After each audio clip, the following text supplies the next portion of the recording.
नमः ओं विष्णुपदाय कृष्णप्रेष्ठाय भूतले श्रीमते जयपताक स्वामिनिधि नाम्ने नमो आचार्य पदाय निधाय कृपपदायिने गौरगतदामुदाय नगरग्रामधारिणे नमः ओं विष्णुपदाय कृष्णप्रेष्ठाय भूतले श्रीमते भक्तिवेदांत स्वामिनिधि नाम्ने नमस्ते सारस्वते देव गौरवाणी प्रचारणे निर्विशेष शून्यवादी पाश्चात्य देशधारिणे जय श्री कृष्ण चैतन्य प्रभु नित्यानंद श्री अद्वैत गदाधर शिवाशरि गौरभक्तवृंद हरे कृष्ण कृष्ण कृष्ण हरे हरे हरे राम राम राम हरे हरे हरे कृष्णा இன்னைக்கு பகவத்கீதை 6வது அத்தியாயம் ஸ்லோகம் நம்பர் 30 கரெக்டுங்களா? ஆமாங்க 31 மாதாஜி. மாதாஜி. 31ங்களா? 31. சரி, ஆமாங்க மாதாஜி. தேங்க்யூ மாதாஜி. சர்வபூதஸ்திதம் யோ மாம் பஜத் ஏகத்வம் ஆஸ்திதः சர்வதா சர்வதா வர்த்தமானோபி ஷ யோகி மயி வர்த்ததே. படிட்டாங்க மாதாஜி. படைங்க மாதாஜி. பரமாத்மாவின் தொண்டில் ஈடுபடும் அத்தகு யோகி நானும் பரமாத்மாவும் ஒருவரே என்பதை அறிந்து எல்லா சூழ்நிலைகளிலும் எப்போதும் என்னில் நிலைக்கிறான். பொருளுரை: பரமாத்மாவின் மீது தியானம் செய்ய பழகும் யோகி தனக்குள் கிருஷ்ணரது விரிவங்கமான விஷ்ணுவை 4 கைகளுடன் சங்கு, சக்கரம், கதை, தாமரை ஆகியவற்றை ஏந்திய உருவில் காண்கின்றான். விஷ்ணு கிருஷ்ணரிலிருந்து வேறுபட்டவர் அல்ல என்பதை யோகி அறிய வேண்டும். கிருஷ்ணர் பரமாத்மாவின் ரூபத்தில் எல்லாரது இதயங்களிலும் உள்ளார். எண்ணற்ற உயிர்வாளிகளின் இதயங்களிலும் வசிக்கும் எண்ணற்ற பரமாத்மாவிற்கு இடையில் எவ்வித வேற்றுமையும் இல்லை. மேலும் எப்போதும் கிருஷ்ணருடைய திவ்யமான அன்பு தொண்டில் ஈடுபட்டிருக்கும் பக்தனுக்கும் பரமாத்மாவை தியானிப்பதில் ஈடுபட்டிருக்கும் பக்குவமான யோகிக்கும் வேற்றுமை இல்லை. கிருஷ்ண உணர்விலுள்ள யோகி தனது ஜட இருப்பிற்காக வெவ்வேறு செயல்களில் ஈடுபட்டிருந்தாலும் எப்போதும் கிருஷ்ணரின் நிலைத்தவனாக உள்ளான். இது ஸ்ரீல ரூப கோஸ்வாமியின் பக்தி ரசாமிருத சிந்துவில் 1.2.187 உறுதி செய்யப்பட்டுள்ளது. நிகி லாஷ் வக்த் யவஸ்தாசு ஜீவன் முக்தஷா உத்யதே.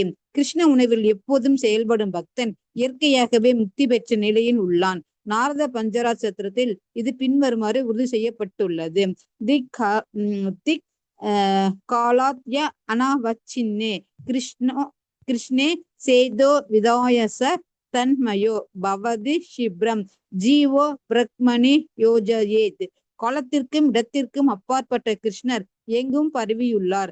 அவரது திவ்ய ரூபத்தில் கவனம் செலுத்துபவன் அவரது நினைவில் மூழ்கி பின்னர் அவருடனான திவ்யமான உறவை பெரும் ஆனந்த நிலையை அடைகிறான். யோக பயிற்சியின் உன்னதமான பக்குவ நிலை கிருஷ்ண உணர்வே. கிருஷ்ணர் எல்லாரின் இதயங்களும் பரமாத்மாவாக உள்ளார் என்னும் கருவு யோகியை குற்றமற்றவனாக்கி விடுகிறது.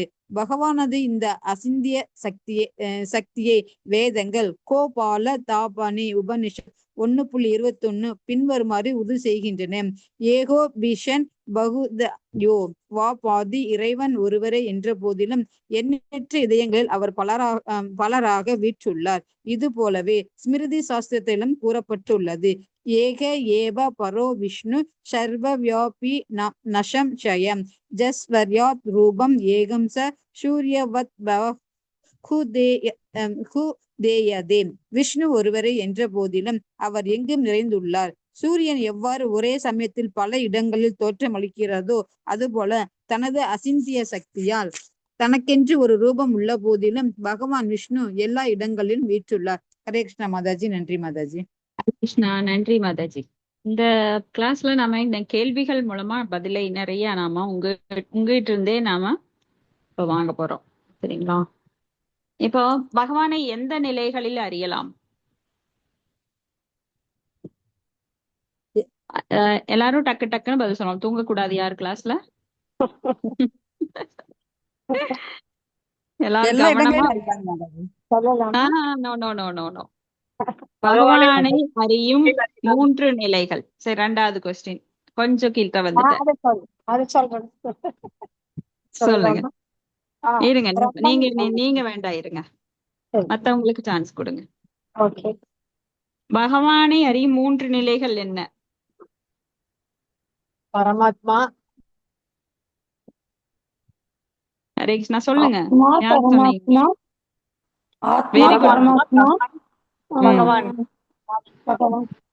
பிரம்மன், பகவான். எஸ். பிரம்மன் நிலைனா என்ன?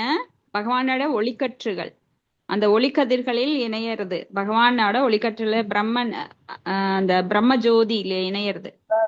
அடுத்தது பிரம்மேதி பரமாத்மேதி. பரமாத்மேதி எல்லார் இதயங்களிலும் வீற்றிருக்கும் அந்த பகவானை தனக்குள் ஆழ்ந்து தியானத்தில் அமர்ந்து அவரை கண்டு, அப்புறம் பகவான் விஷ்ணுவை 4 கரங்களுடன் சங்கு சக்கரம் கதை புஷ்பம் இந்த ரூபத்தில் உள்ள விஷ்ணுவை வழிபடுவது. அந்த பகவான் எல்லார் இதயத்திலும் இருக்கிறார் அப்படிங்கிறத அறிந்து பரமாத்மாவா உள்ளார் அப்படிங்கிற அறிவு யோகியை குற்றமற்றவனாக்கி விடுகிறது. அப்ப எல்லா ஜீவன்களையும் அவர் மதிக்க தொடங்கிறார். சோ பரமாத்மா. அப்புறம் பகவான் அப்படின்னா முழுமையானவர். பரமாத்மா இதயத்துல மட்டும் இல்ல, எங்கும் பரவி இருக்கிறார். நாம சொன்னோம் இல்லையா, கர்ப்போதக சாயி விஷ்ணு. யாருக்கு ஞாபகம் இருக்கு? 3 விஷ்ணுக்கள் யாராரு சொல்லுங்க பாக்கலாம். விஷ்ணு. ஃபர்ஸ்ட் யாருங்க? கர்ப்போதக சாயி விஷ்ணுவா? ஆர்ணோதக சாய் விஷ்ணு, கற்போதக சாய் விஷ்ணு, சீரோதக சாய் விஷ்ணு. கரெக்ட் மாதாஜி. சோ இந்த 3 விஷ்ணுக்கள்ல கர்ப்போதக சாயி விஷ்ணு இந்த அண்டங்கள்ல எங்குமே பரவி இருக்கிறார். சோ பகவான் இல்லாத எந்த இடம் கிடையாது, ஜீவன்கள் இல்லாத இடமும் கிடையாது. சர்வகதா, எங்கும் பரவியுள்ளார். சர்வகதா அப்படின்னா எங்கும் பரவியுள்ளார். இதெல்லாம் நீங்க எப்பவுமே ஞாபகம் வச்சிருக்கணும். சோ இந்த 3 பேர்ல பிரம்மேதி பரமாத்மேதி பகவான் இது சப்பிதே. அப்போ பிரம்மேதி பிரம்மன் நிலையை அடையறவங்களுக்கு என்ன கிடைக்கும்? ஆத்மாக்கு என்ன இருக்கு? அதான் பிரம்ம ஜோதியில இணையறம். அவங்களுக்கு என்ன மாதிரி சந்தோஷம் கிடைக்கும்? அந்த 3 நிலைகள் சொல்லி கொடுத்தேன் இல்லைங்களா உங்களுக்கு? கேள்வி கேட்டா தான் தெரியும் மாதாஜி, அப்பதான் எங்க மாதாஜி. பிரம்மன் பரமாத்மா பகவான் மாதாஜி. கரெக்ட் மாதாஜி. இந்த பிரம்மன் நிலையை அடையறவங்களுக்கு என்ன கிடைக்கும்? அதான் மாதாஜி, அந்த அவங்களோட ஒளியில போய் கலந்துருவாங்க மாதாஜி, பிரம்ம ஜோதி. நானும் கடவுள் ஆயிட்டேன் அப்படிங்கிற மாதிரி சொல்லுவாரு. இல்ல அந்த 3 நிலைகள் 3 பேருக்கும் 3 கிடைக்கும். ராஜலட்சுமி மாதாஜி ஞாபகம் இருக்கா? ஆத்மாவுக்கு என்ன இருக்கு? ஆத்மாவோட இயல்பு என்ன? எந்த மாதிரி? Very good. சோ அப்ப பிரம்மனை அடையறவங்களுக்கு என்ன கிடைக்கும்? நித்தியமான ஒரு இது கிடைக்கும். நித்தியத்தன்மை, சத்து. ரெண்டாவது இருக்கிறவங்களுக்கு, பரமாத்மாவை அறிந்தவங்களுக்கு சத்து சித்து 2 கிடைக்குது. சத்து சித்து 2 கிடைக்குது. இத தூக்கத்துல எழுப்பி கேட்டால் நீங்க எல்லாம் சொல்லணும். அப்ப அவ்வளவு கவனமா கேட்கணும். சோ பரமாத்மா பகவான்கிற நிலையை அடைஞ்சவங்களுக்கு என்ன கிடைக்கும்? ஆனந்தம். சத்து சித்து ஆனந்தம் 3மே கிடைக்கும். ஓகேங்களா? ஃபர்ஸ்ட் 1 தான் கிடைக்கும், ரெண்டாவது 2 தான் கிடைக்கும், மூணாவது 3மே கிடைக்கும். 3வது நிலை முழுமையான நிலை. 3வது நிலை பரிபூரணம். பூர்ணம் மத பூர்ணம் இதம் பூர்ணாத் பூர்ணஸ்ய பூர்ணம் மத பூர்ணம் பூர்ணாத் பூர்ணம் தஸ்ய பூர்ணஸ்ய பூர்ணமாதாய பூர்ணம் ஏவாவசிஷ்யதே. சோ பரிபூரணம், பூரணம் அப்படின்னா முழுமை. சரிங்களா? சோ இது எப்பவுமே மறக்க கூடாது. சத்து சித்து ஆனந்தம். முதல்ல இருக்கிறவருக்கு பிரம்மனை அறியறவங்களுக்கு சத்து தான் கிடைக்கும். அடுத்தது பரமாத்மாவை உணர்றவங்களுக்கு சத்து சித்து 2 தான் கிடைக்கும். ஆனா பகவான் நிலை உடையவங்களுக்கு, பகவான் நிலையை அடையிறவங்களுக்கு, பகவான் நிலையை உணர்ந்தவர்களுக்கு சத்து சித்து ஆனந்தம் 3மே கிடைக்கும். சோ நாமெல்லாம் எந்த நிலையில இருக்கிறோம்?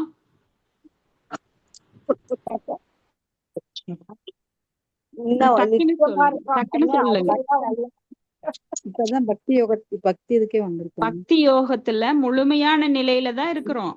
ஏன் தயங்குறீங்க?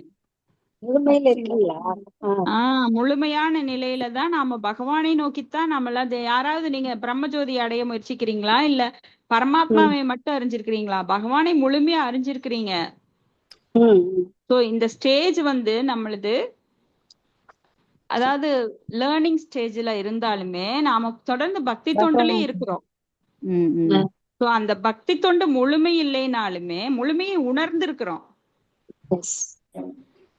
நம்ம அறிவால உணர்ந்திருக்கிறோமா இல்லையா?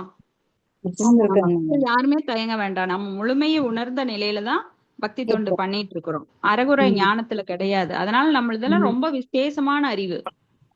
இது யாருக்கும் கிடைக்காத அபூர்வமானது ரகசியம். ரகசியம் இதம் உத்தமம் பிரத்யக்ஷ அவகமம் தர்மியம் சுசூகம் கருதும் அவ்வியம். இது வந்து ராஜவித்யா, ராஜகுஹ்யம், பவித்திரம் இதம் உத்தமம். அதனால நீங்க எல்லாருமே நம்ம எல்லாருமே உயர்ந்த நிலையில தான் இருந்துட்டு பக்தி தொண்டு பண்ணிட்டு இருக்கிறோம். சோ இங்க வந்து பரமாத்மாவின் தொண்டில் ஈடுபடும் அத்தகு யோகி நானும் பரமாத்மாவும் ஒருவரே என்பதை அறிந்து எல்லா சூழல்களிலும் எப்போதும் என்னில் நிலைக்கிறான். நானும் பரமாத்மாவும் ஒருவரே அப்படின்னா நான் அவர்ல ஒரு துணுக்கு, மமயவாம்ச ஜீவலோகே, நானும் பார்ட் அண்ட் பார்சல். இப்ப பரமாத்மாவின் மீது தியானம் செய்ய பழகும் யோகி தனக்குள் கிருஷ்ணரது விரிவங்கமான விஷ்ணுவை 4 கைகளுடன் சங்கு சக்கரம் கதை தாமரை ஆகியவற்றை ஏந்திய உருவில் காண்கிறான். ஏன்னா நம்ம இதுக்கு யார் சாட்சி? பாவத்துல யார் பார்த்திருக்கா பரமாத்மாவை? பரீட்சித் மகாராஜா. அப்படியே டக்கு டக்குன்னு பதில் வரணும். ஏன்னா அவ்வளவு கவனமா நீங்க எல்லாம் கேட்கணும். பரீட்சித்து மகாராஜாவை யார் கொல்ல நினைச்சா? அஸ்வத்தாமன். அஸ்வத்தாமன் எதை கொண்டு? அந்த பிரம்மாஸ்திரத்தை ஒருத்தர்கிட்ட இருந்துதான் பதில் வருது. அவங்களுக்கு முன்னாடி யாராவது போட்டு சொல்லுங்க. சோ அந்த பிரம்மாஸ்திரம் அத வந்து அஸ்வத்தாமன் ஏவும் போது அதுல இருந்து காக்கறதுக்கு யாரால முடியும்? கிருஷ்ணரால மட்டும்தான் முடியும். கிருஷ்ண பகவானால மட்டும்தான் முடியாது தடுக்கிறதுக்கு. அதனால என்ன பண்ணாரு? கருவுக்குள்ள போடி போய் அங்க காவல் காத்தாரு. அப்படியே கம்பீரமா நடந்தாரு. கருவுக்குள்ள லெஃப்ட் அண்ட் ரைட் வாக் பண்ணார். கைய மடிச்சுட்டு அப்படியே கம்பீரமா நடந்தார். அப்ப பரிசுத்த மகாராஜ் கருவுல இருந்து பாக்குறாரு. யார் இந்த தெய்வீகமான உருவம்? ஜெகஜோதியா, இவ்வளவு அழகா! அப்படியே மயங்கி போயிட்டாரு கருவிலேயே. அப்புறம்தான் வெளியில வந்து தேட ஆரம்பிச்சாரு. இவங்களா இருக்குமோன்னு வெளியில வந்து கருவுக்கு வெளியில வந்து ஒவ்வொருத்தரையும் பார்த்தாரு.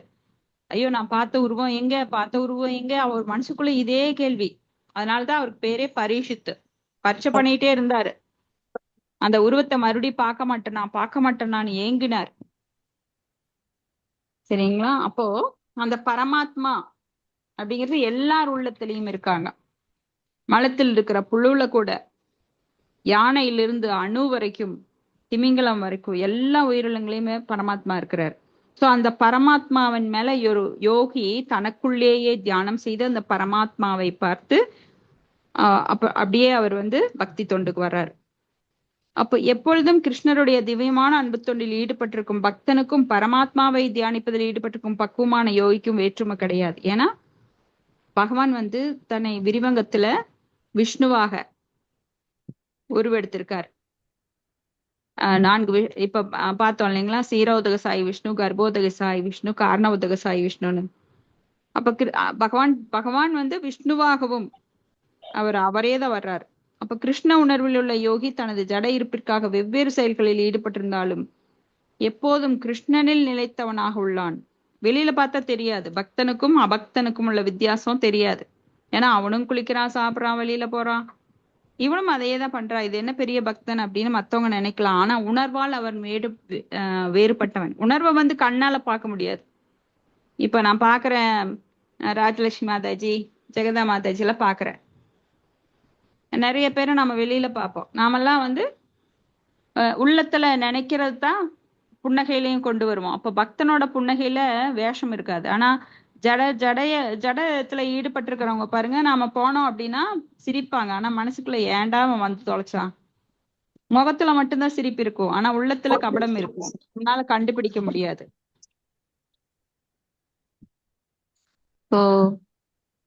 அப்போ கிருஷ்ணரில் எப்பொழுதும் கிருஷ்ண உணர்வில் உள்ள யோகி, அதாவது இந்த கிருஷ்ண பக்தர்கள் வெவ்வேறு செயல்களில் ஈடுபட்டிருந்தாலும் எப்பொழுது கிருஷ்ணனில் நிலைத்தவனாக உள்ளான். எல்லா செயலும் அவங்க வந்து கிருஷ்ணருக்காக பண்ணுவாங்க.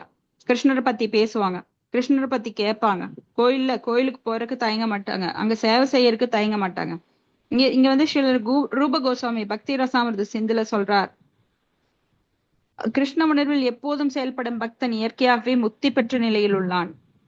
அப்ப நினைச்சு பாருங்க, நாம எப்பவுமே மத்தது எதையுமே நினைக்காம கிருஷ்ணரை பத்தியே நினைச்சிட்டு இருந்தோம்னா முக்திங்கிறது செத்ததுக்கு அப்புறம் கிடைக்கிறதுன்னு நினைச்சுக்கிறாங்க நிறைய பேர். ஆனா ஜீவன் இருக்கும்போதே ஜீவன் முக்தாவாக எப்பொழுதும் கிருஷ்ணருடைய செயலில் ஈடுபட்டு இருக்கும் போது முக்தி பெற்ற நிலை, இதெல்லாம் ரொம்ப சூட்சமானது. நம்மளுக்கெல்லாம் முக்தி கிடைக்குமா அப்படின்னு ஏங்கவே வேண்டாம். இப்ப இருந்து இந்த செகண்ட்ல இருந்து ட்ரை பண்ணுங்க, கண்டிப்பா நம்மளுக்கும் முக்தி கிடைக்கும் இப்பவே. இப்ப நாரத பஞ்சாத்திரத்தில் சொல்லப்பட்டிருக்கு, காலத்திற்கும் இடத்திற்கும் அப்பாற்பட்ட கிருஷ்ணர் எங்கும் பரவியுள்ளார்.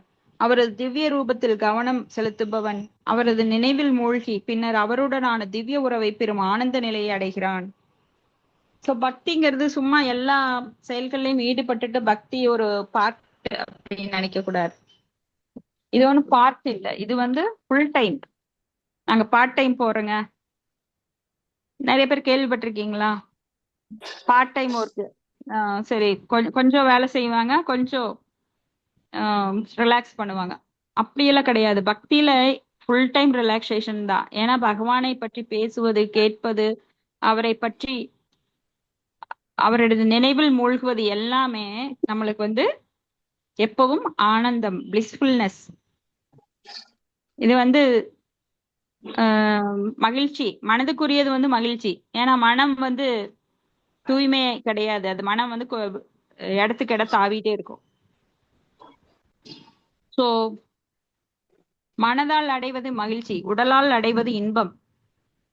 ஆனால் ஆத்மாவால் அடையக்கூடியது என்ன? ஆனந்தம். சோ அந்த ஆனந்தம் தான் நிரந்தரமானது. ஏன்னா ஆத்மா நிரந்தரமானதுங்கிறதுனால அதுக்கு கிடைக்கக்கூடிய ஆனந்தம் நிரந்தரமானது. அந்த ஆனந்தம் எதுல இருந்து கிடைக்கும்? பக்தி தொண்டில இருந்து. எப்போதும் பகவானை பற்றி பேசுவது, பகவானை பற்றி கேட்பது, பகவானுக்காக சேவைகள் செய்வது, என்ன விதமான சேவைகள்னாலும் நீங்க எடுத்துக்கலாம். ஸோ எல்லாருமே கவனத்துடன் இருக்கணும். ஒவ்வொரு நொடி பொழுதும் நாம மிஸ் பண்ணக்கூடாதுன்னு காலையில தான் படிச்சோம் பாகவதத்துல. ஏன்னா போன நேரத்தை நாம திரும்பி பெற முடியாது. இப்ப யோக பயிற்சியின் உன்னதமான பக்குவ நிலையை கிருஷ்ண உணர்வே எல்லா யோகத்திலையும், எந்த யோகமா இருந்தாலும் நீங்க கடை யோகம், அஷ்டாங்க யோகம், கர்ம யோகம், ஞான யோகம், தியான யோகம் அப்படின்னு எதை எடுத்தாலும் கடைசியில நீங்க எங்க வரணும்? முடிக்கிறது கிருஷ்ணரோட உணர்வுல தான் முடிக்கணும். இல்லைன்னா அது முழுமையாகாது. நீங்க ஒரு ரிலே காம்படிஷன் போறீங்க, அந்த கடைசியில அந்த ஒயிட் கோடு தொட்டாதான் நீங்க முடிச்சதா அர்த்தம். நீங்க இடையிலயே நான் முடிச்சுட்டேன் அப்படின்னாலும் முடிச்சதா அர்த்தம் கிடையாது, பாதியில ஃபெயில் ஆயிருவீங்க. அதனால எங்க சுத்தி ஓடி வந்தாலும் கடைசியில கிருஷ்ண உணர்வு தான் கடைசி கோடு. அப்ப கிருஷ்ணர் எல்லார் இதயத்திலும் பரமாத்மாவாக உள்ளார் எனும் அறிவு யோகியை குற்றமற்றவனாக்கி விடுகிறது. பகவானுடைய இந்த அச்சிந்திய சக்தியை வேதங்கள் என்ன சொல்லுதுன்னா, இறைவன் ஒருவராக இருந்த போதிலும் எண்ணற்ற இதயங்களில் அவர் பலவாக வீற்றுள்ளார். சர்வ வியாபி, எல்லா இடத்திலும் வியாபிச்சிருக்கார். ந சம்சய, நீங்க அது சந்தேகப்படாதீங்க. ஐஸ்வர்யாத் ரூபம் ஏகச்ச சர்வ சூரியவத் பகூதேயதே. பகூயதே அப்படின்னா பலவாக, எங்கும் நிறைந்துள்ளார். ஒரே ஒருவர், ஏகம். அவர் எப்படிப்பட்டவர்? அச்சிந்திய சக்தி உள்ளவர். அதாவது நம்ப முடியாது, அவரை பத்தி நீங்க கற்பனையில கூட நினைக்க முடியாது. இப்படித்தான் நீங்க வரையறுக்கவே முடியாது கடவுளை பத்தி. இவர் இந்த எல்லைக்குள்ள இருக்கார், இப்படித்தான் இருப்பார், இப்படித்தான் தோன்றுவார், எதுவுமே உங்களால கெஸ் பண்ண முடியாது. கற்பனையில கூட நினைக்க முடியாது. இவர் இவ்வளவு அளவுதான், இவருக்கு இவ்வளவுதான் குணம் இருக்கும், ஒண்ணுமே உங்களால கெஸ் பண்ண முடியாது. அச்சிந்திய, கற்பனைக்கு எட்டாத. அதனால பகவானை புரிஞ்சுக்கிறது அப்படின்னா நம்ம அளவுக்கு, நம்ம மண்டைக்குள்ள என்ன போகுதோ அந்த அளவுக்கு புரிஞ்சுக்கலாம். அதுவே போதும். நம்மளுக்கு முக்தி கிடைக்கிறதுக்கு, பகவான்கிட்ட போறதுக்கு அதுவே போதும். அப்ப பகவானை பத்தி முழுசா புரிஞ்சுக்கணும் அப்படின்னா நீங்க எத்தனை ஜென்மம் எடுத்தாலும் முடியாது. ஈவன் சிவனே பிரம்மாவே புரியலன்னா நம்மளுக்கு எல்லாம் எங்க புரிய போறது? அதுதான் முதல் ஸ்லோகத்திலேயே பாகவத்துல சொல்லிட்டார்.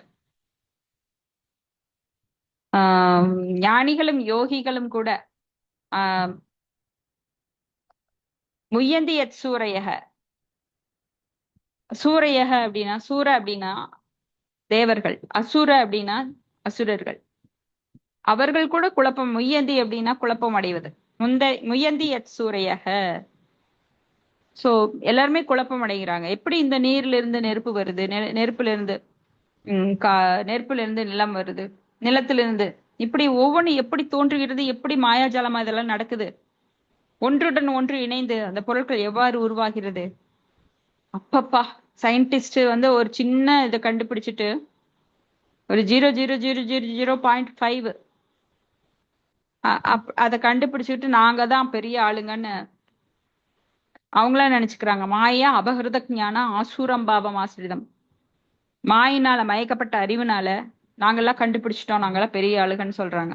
ஆனா கடவுளுடைய படைப்புங்கிறது அச்சிந்திய, எல்லையற்றது.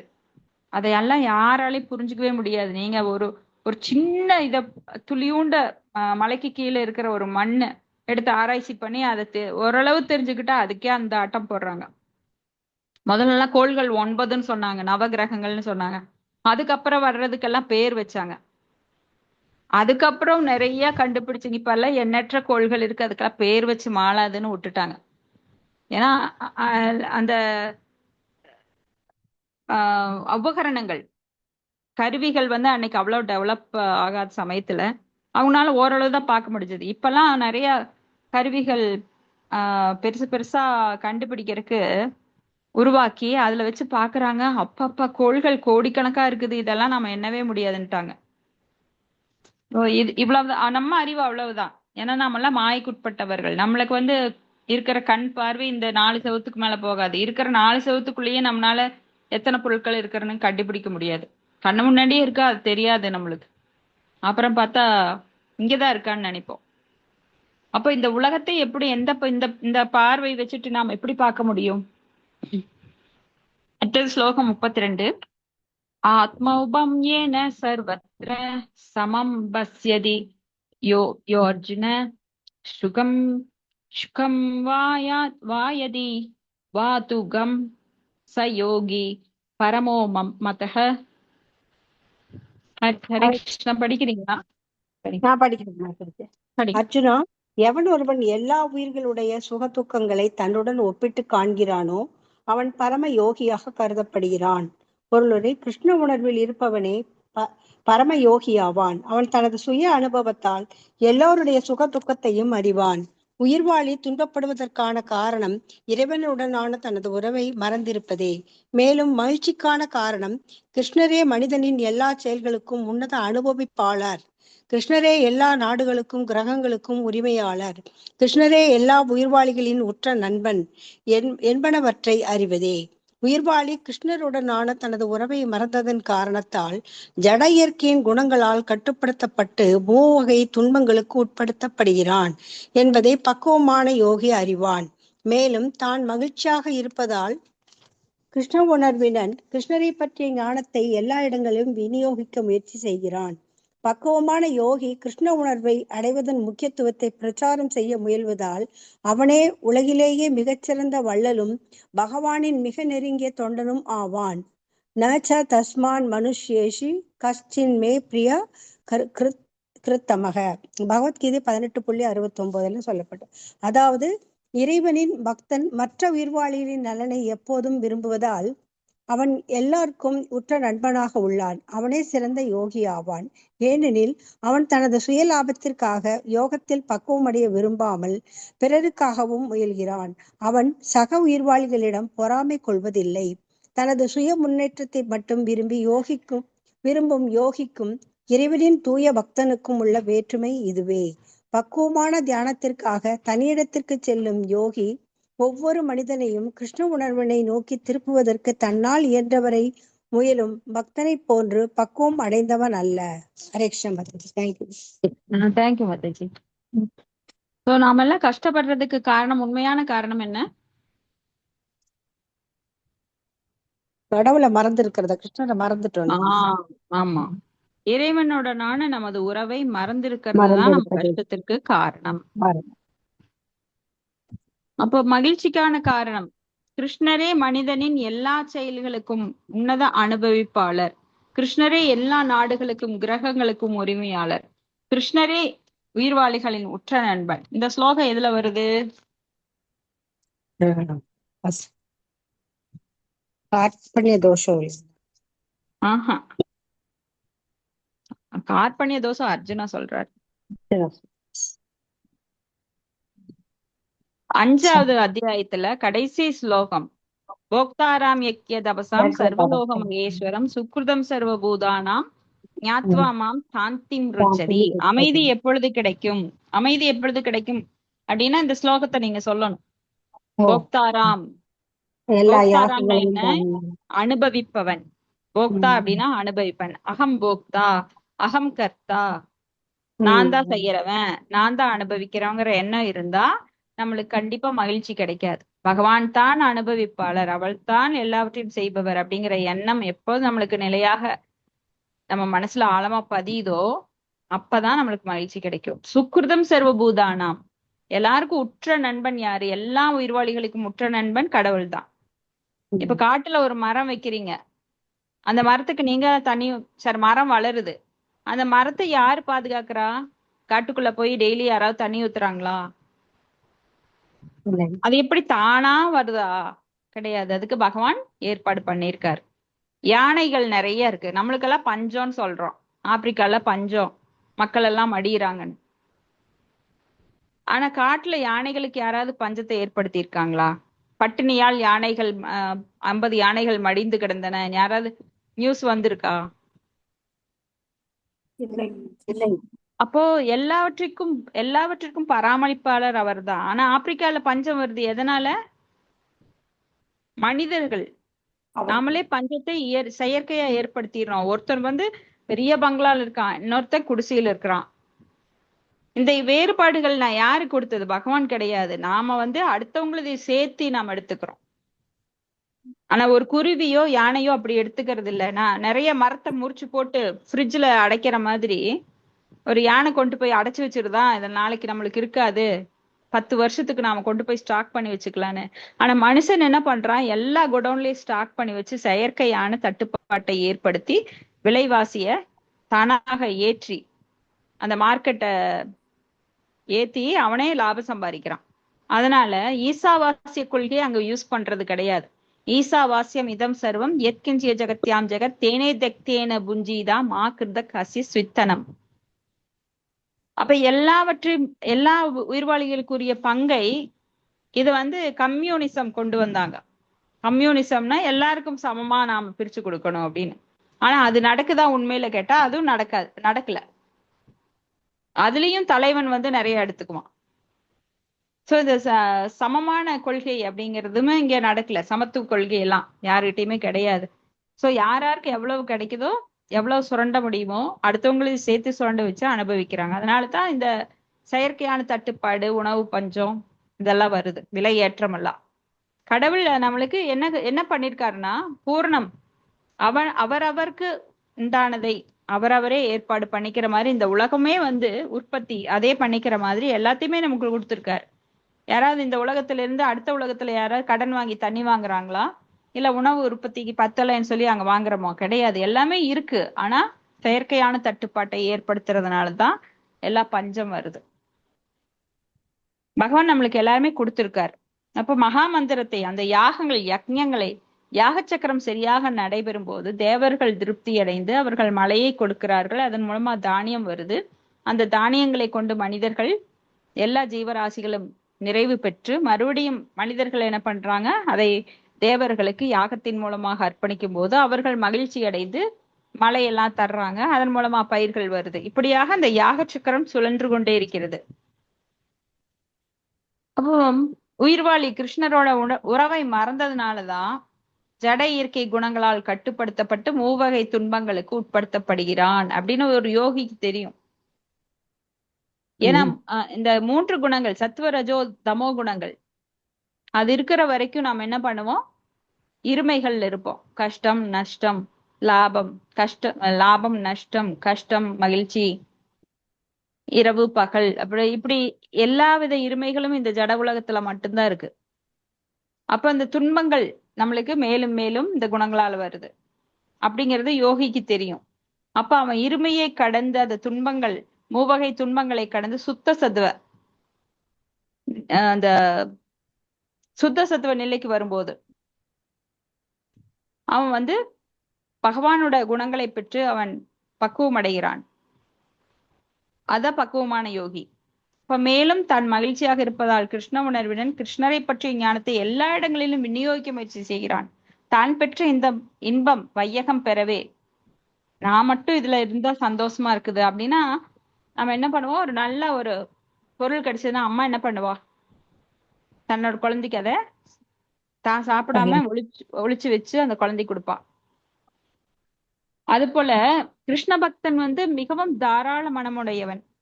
ஏன்னா அவன் மனசுல வந்து பொறாமை கிடையாது. ஐயோ அவனுக்கு கொடுத்தா அவனும் மேல வந்துருவானோ. நம்ம எத்தனை பேருக்கு நமக்கு சொல்லியிருக்கோம், வாங்க கிளாஸ்க்கு வாங்க, நல்லது நடக்கும். யாரெல்லாம் ட்ரை பண்ணிருக்கீங்க? இங்க இருக்கிற அத்தனை பேரும் ட்ரை பண்ணிருப்போம்னு நினைக்கிறேன். சொல்லுங்க மாதாஜி. பண்ணிருக்காங்க மாதாஜி, வாங்க நல்லது நடக்கும்னு சொல்லியிருக்காங்க மாதாஜி. எல்லாருமே சொல்லிருக்கீங்க இல்லைங்களா? அமைதியா இருக்கிறவங்க எல்லாம் சொல்லல. நிறைய பேர் கூப்பிட்ட மாதாஜி. சொல்லவே வேண்டாம். மாதாஜி பார்வதி மாதாஜி சொல்லியிருக்காங்க, செல்வமணி மாதாஜி சொல்லியிருக்காங்க, யசோதா மாதாஜி சொல்லியிருக்காங்க, பிரேமா மாதாஜி சொல்லியிருக்காங்க, காஞ்சனா மாதாஜி சொன்னீங்களா, சாந்தி மாதாஜி சொல்லியிருக்காங்க, கிரிஜா மாதாஜி நீங்க சொன்னீங்களா, ஈஸ்வரி மாதாஜி சொன்னீங்களா? ஹரே கிருஷ்ணா. அவங்க எல்லாம் கிளாஸ்ல இருக்கீங்களா? ஹரே கிருஷ்ணா. ஈஸ்வரி மாதாஜி இருக்கேன், நான் தான் ட்ரை பண்ணியாச்சுப்பா. சரிங்க. அதுதான் சுக்கிருதி கம்மியா இருந்தா வர முடியாது. ஒரு கிருஷ்ண பக்தருக்கு வந்து ஒரு ஃபால்ஸ் ஈகோ கிடையாது. நான் என்ன சொல்றது உங்களுக்கு போய் அப்படியெல்லாம் அவங்க நினைக்கிறதே கிடையாது. எல்லாருக்கிட்டையும் வாங்க கிளாஸ் கேட்கலாம், வாங்க நல்லா இருக்கும் வாங்கன்னு சொல்றோம். சோ அந்த இன்பத்தை எல்லாருக்கும் கொடுக்க அவங்க அந்த ரகசியத்தை சொல்ல முயல்றாங்க. சோ அவங்கதான் சிறந்த வள்ளல். பகவானே சொல்றார், அவங்க பெரிய வள்ளல்கள். அதாவது இறைவனின் பக்தன் மற்ற உயிர்வாளிகளின் நலனை எப்போதும் விரும்புவதால் அவன் எல்லோருக்கும் உற்ற நண்பனாக உள்ளான். பகவான் மட்டும் இல்ல, பகவானுடைய பக்தர்களும் சுக்ருதம் சர்வபூதானாம். இப்ப சில பிரபுபாதர் வந்து கோடிக்கணக்கான பேருக்கு இந்த கிருஷ்ண பக்தியை தரலைன்னா என்ன ஆயிருக்கும்? நாமெல்லாம் இங்க இருக்க மாட்டோம், இந்த இடத்துல இருக்க மாட்டோம். ஆமா. அப்போ ஏன்னா அவன் தனது சுய இன்பத்திற்காக யோகத்தில் பக்குவம் அடைய விரும்பாமல். இப்ப யோகிகள்லாம் பாத்தீங்கன்னா அவங்க பாட்டுக்கு யாருக்கும் சொல்லாம தனியா ஒரு இடத்துல உட்காந்து யோகம் பண்ணி அந்த சச்சித்த ஆனந்தத்தை பெற முயற்சி பண்றாங்க. ஆனா கிருஷ்ண பக்தன் அப்படி கிடையாது. அவங்க என்ன பண்றாங்க, கூட்டமா சேர்ந்துதான் பண்றாங்க. சோ கோஷ்டி ஆனந்தி, பஜனானந்தி கிடையாது. பஜனானந்தினா தனியா போய் உட்கார்ந்து எனக்கு மட்டுமே அந்த இன்பம் கிடைக்கட்டும், எனக்கு மட்டும்தான் அந்த அறிவு வேணும், அதை யாருக்கிட்டையும் ஷேர் பண்ண மாட்டாங்க. சோ சக உயிர்வாளிகளிடம் கிருஷ்ண பக்தனுக்கு வந்து பொறாமை கிடையாது. தன சுய முன்னேற்றத்திற்காக மட்டும் விரும்பும் யோகிக்கும் இறைவனின் தூய பக்தனுக்கும் வேற்றுமை இதுவே. பக்குவமான தியானத்திற்காக தனியிடத்திற்கு செல்லும் யோகி ஒவ்வொரு மனிதனையும் கிருஷ்ண உணர்வினை நோக்கி திருப்புவதற்கு தன்னால் இயன்றவரை முயலும் பக்தனை போன்று பக்குவம் அடைந்தவன் அல்ல. சோ அங்க தனியா போறப்பவே என்ன ஆகும், நான் மட்டும் நல்லா இருந்தா போதுங்கிற எண்ணம் வந்துடுது. சோ அதுலயே அந்த குறை வந்துடுது. சோ பக்தனுக்கு வந்து ரொம்ப மேன்மையான குணங்கள். சோ எல்லாரையும் தன்னை போலவே தான் பெற்ற இன்பம் இந்த வையகம் பெற வேண்டும் அப்படின்னு பெரிய நிலைக்கு கொண்டு வர மற்றவங்களையும் முயற்சிக்கிறான். தனக்கு தெரிந்த ஒரு தூய பக்தன் வந்து தனக்கு தெரிந்த எல்லா ரகசியங்களையும் அந்த எதையும் மறைச்சு வைக்க முயல்றது கிடையாது. இவங்களுக்கு சொன்னா இவங்க கத்துக்குவாங்களோ, இவங்க பெரிய ஆளாயிருவாங்களோ நம்மளை விட, அப்படி யாருமே நினைக்க மாட்டாங்க. பக்தர்களை பாருங்க, தங்களுக்கு அப்படியே தெரிஞ்சது அத்தனையும் ஒரே இதுல வாமிட் பண்ணிடுவாங்க. நாளைக்கு சொல்லலாம், நாளானைக்கு சொல்லலாம், இதை ஒளிச்சு வச்சு. எப்படி மேகமானது மழையை பொழிகிறதோ, தண்ணீரில் இருக்கும் அத்தனை நீரையும் கொட்டி மக்களுக்கு சேவை செய்கிறதோ, அது போல ஒரு பக்தன் வந்து தன்னிடம் இருக்கும் எல்லா அறிவையும் அவங்களுக்கு புகட்டி அவங்க எல்லாம் மேல வரணும்னு முயற்சி பண்றாங்க. பதம் 33. அர்ஜுன உவாச்ச யோ அயம் யோகஸ் த்வயா ப்ரோக்தஹ சாம்யேன மதுசூதன ஏதஸ்யாஹம் ந பஷ்யாமி சஞ்சலத்வாத் ஸ்திதி தம் ஸ்திதிம் ஸ்திராம். அர்ஜுனன் கூறினான். படிங்க மாதாஜி. அர்ஜுனன் கூறினான், மதுசூதனரே, மனம் நிலையற்றதும் அமைதியற்றதும் ஆனதால் நீங்கள் இப்போது கூறிய யோக முறையானது நடைமுறைக்கு ஒத்து வராததாகவும் தாங்க முடியாததாகவும் தோன்றுகிறது.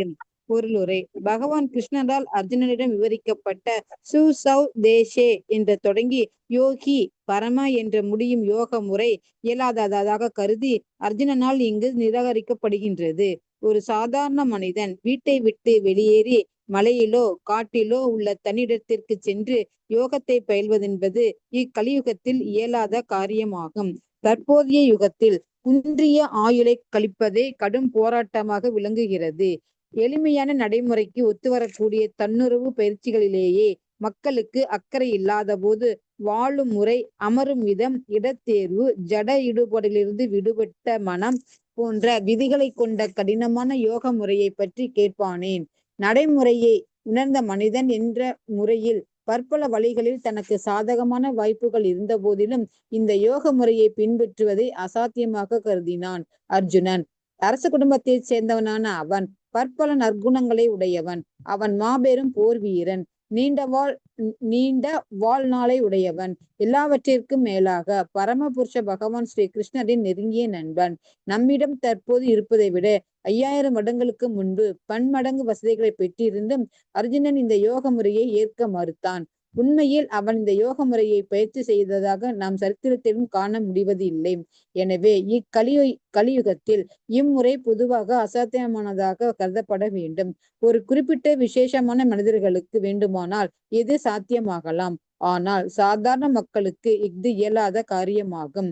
5000 வருடங்களுக்கு முன்பே இந்நிலை என்றால் தற்காலத்தை பற்றி சொல்லவும் வேண்டுமோ? பெயரளவு மையங்களிலும் சங்கத்திலும் இந்த யோக பயிற்சியை நகல் செய்பவர்கள் வசதியுடையவராயினும் காலத்தை வீணடிப்பவர்களே. அவர்கள் உண்மையான குறிக்கோளை சற்றும் அறியாதவர்களாக உள்ளனர். ஹரே கிருஷ்ணா மாதாஜி. நன்றி மாதாஜி. ஹரே கிருஷ்ணா. நன்றி மாதாஜி. ஸோ இங்க வந்து அந்த காலத்துல இந்த வர்ணாசிரம தர்மங்களை எல்லாம் கடைபிடித்து வானப்பிரஸ்தம் மேற்கொள்ளும் போது காட்டுக்கு போவாங்க. காட்டுக்கு போகும்போது அங்க இலைதழை தான் சாப்பிடணும், கிழங்கு வகைகளை சாப்பிடணும். அப்புறம் அதையும் விடுத்து அவங்க வந்து வெறும் தண்ணி மட்டும் குடிப்பாங்க. கடைசியில தண்ணியும் விட்டுருவாங்க. அப்புறம் மூச்சு காற்றை அடக்கி இப்படி ஒவ்வொரு பயிற்சியா கடுமையான பயிற்சிகள். இது எல்லாம் இப்ப சொன்னாலே ஓடிடுவாங்க. வேண்டாம் சாமி, எனக்கு யோகம் வேண்டாம், ஒண்ணும் வேண்டான்ட்டு. ஏன்னா இது ரொம்ப இந்த வாழும் முறை, அமரும் விதம், இடத்தேர்வு, ஜடத்திலிருந்து விடுபடுகின்ற மனம், இதெல்லாம் கடினமான யோக முறை. அப்ப அந்த காலத்துல வந்து இந்த முறையெல்லாம் பின்பற்றப்பட்ட வந்தது. அரச குடும்பத்தை சேர்ந்தவங்களெல்லாம் இதெல்லாம் பண்ணினாங்க.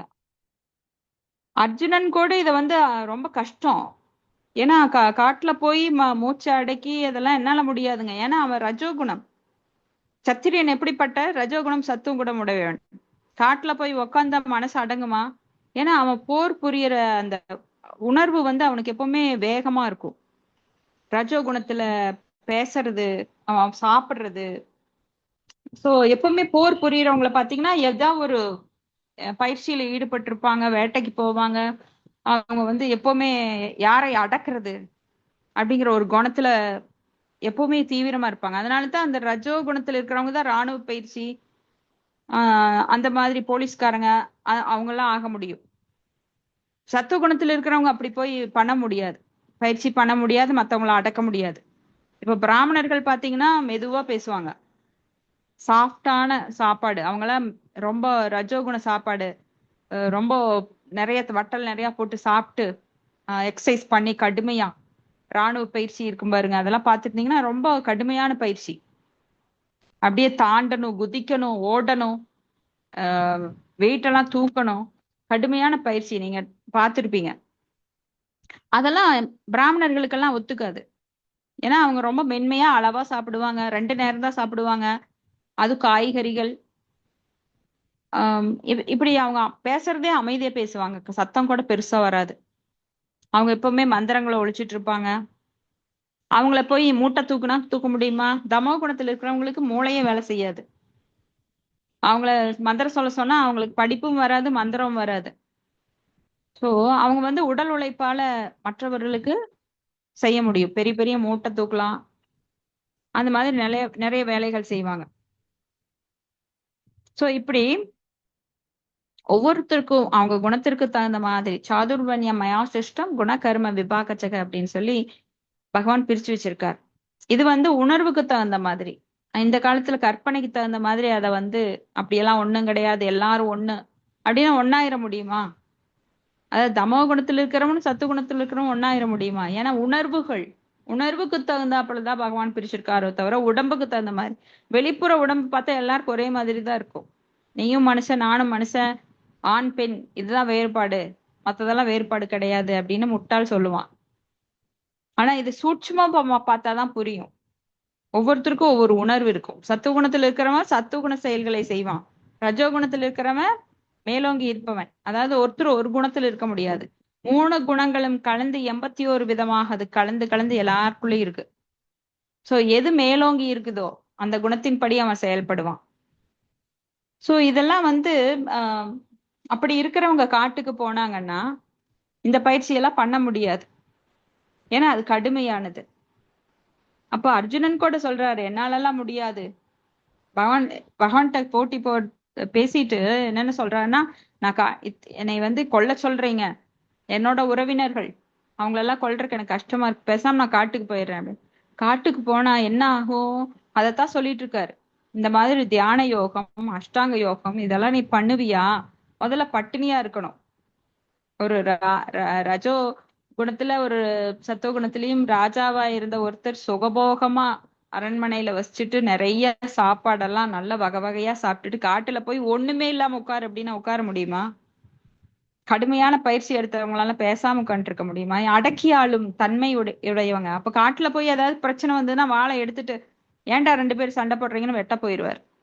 அர்ஜுனா மனசு அடைக்கெல்லாம் உட்கார முடியாதுப்பா, உனக்கு கஷ்டம் அப்படின்னு சொல்லி புரிய வைக்கிறார் கிருஷ்ணா. ஏன்னா நீ சத்திரியனுக்கு குணம் உங்ககிட்ட இருக்கு, நீ போய் காட்டுல தவம் பண்ண முடியாது அப்படின்னு சொல்லி புரிய வைக்கிறாரு. அது போல அந்த காலத்துல அவருக்கே முடியல, அவ்வளவு பெரிய வசதி இருந்தது, அவரே மறுத்துட்டாரு இந்த யோக முறைய, என்னால முடியாதுன்னு. அப்ப இந்த கலியுகத்துல இது ரொம்ப அசாத்தியம். ஏன்னா சாதாரண மக்களுக்கெல்லாம் இது முடியாது. 5000 வருஷத்துக்கு முன்னாடி இந்த நிலைமைனா இப்ப வந்து அந்த பெயரளவு மையங்கள்ல அந்த சங்கங்கள்ல இந்த யோக பயிற்சியை நகல் செய்யறாங்க. வசதியுடையவர்களாயினும் காலத்தை வீணடிப்பவர்களே, அவர்கள் உண்மையான குறிக்கோளை சற்றும் அறியாதவர்கள். பெயரளவு யோகா சென்டர்ல போய் உக்காந்துட்டு நான் பாருங்க நிறைய தியானம் பண்றேன், மெழுகுவத்தியை கண்ணால பார்த்துட்டு அப்படியே அந்த ஒளியில நான் ஐக்கியமாயிடுறேன், நிறைய கேலி கூத்து நடக்குது இப்பெல்லாம். அத்தனைக்கும் ஆசைப்படு, களவும் கற்று மர, அவங்க சௌரியத்துக்கு எதெல்லாம் கிடைக்குதோ அது வாயில பேசிட்டு அதை பண்ணிட்டு இருக்காங்க. ஆனா சாஸ்திரங்களை நிராகரிப்பதால் அக்ஞசா ஸ்ரத்தானஸ்ய சம்சயாத்மா வினத்யதி நாயம் லோகோ அஸ்தினபரோ நசுகம் சம்சயாத்மனக. சாஸ்திரங்களை நிராகரித்து கற்பனைக்கு தகுந்த மாதிரி பல வழிகளை மக்களை ஏற்படுத்தி கொண்டு அதன் பின்னால் கண்ணை மூடிட்டு போய் குழியில விழுகிறாங்க.